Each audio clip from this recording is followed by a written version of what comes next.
আমার বাবার অনেক আত্মীয় আওয়ামী লীগ সরকারেও ছিল। আমার বাবার আমার মায়ের অনেক আত্মীয় বর্তমান সরকারেও আছে।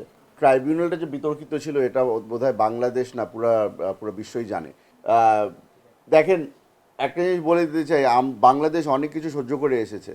আমরা আবার তাদের সাথে যোগাযোগ করে তাদেরকে আবার নতুন করে ট্রমাটাইজ করে ওটার মধ্যে আমরা যেতে চাচ্ছি না। আমরা যেটা চাচ্ছি যে আমাদের কাছে বর্তমানে যে কাগজগুলি আছে ওগুলো নিয়ে আমরা সরাসরি কোর্টে যাব। আর যদি আপনারা এখানে সকলেই আছেন, আপনারা যদি কোনো সাক্ষীরা যদি এগিয়ে আসতে চায়, আমাদেরকে সহযোগিতা করতে চায়, আমি ওদেরকে সবসময় ওয়েলকাম করব।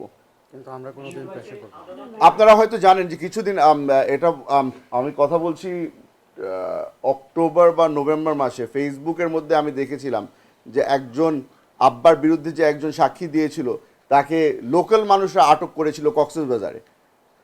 এই ধরনের কাজ যেন আর না হয়। এখানে আমরা সকলেই বাংলাদেশের নাগরিক, আমাদের সকলেরই ওই রাইট আর প্রোটেকশন আছে। আমি আশা করি যে বাংলাদেশের মানুষরা অতটুকু ম্যাচুরিটি দেখাবে যে এই ধরনের আইন নিজের হাতে যেন কেউ না নিয়ে নেয়। আর এই জিনিসটা বলা দরকার আছে, আমরা খালি ভিকটিম ছিলাম না, যাদেরকে এভাবে করে বেঁধে বেঁধে নিয়ে এসেছিল এভিডেন্স দেওয়ার জন্য, তারাও কিন্তু এই হাসিনার ভিকটিম ছিল। তারাও কিন্তু হাসিনার টর্চারিং এর মাধ্যমেই এই ট্রাইব্যুনালে পৌঁছেছিল। জি যে ট্রাইব্যুনালে আপনার বাবার বিচার হয়েছে সেই ট্রাইব্যুনালে জামাতের বেশ কয়েকজন নেতার বিচার হয়েছে। জি, এখন টোটাল বিচার প্রক্রিয়াটা কি আপনি প্রশ্ন করছেন?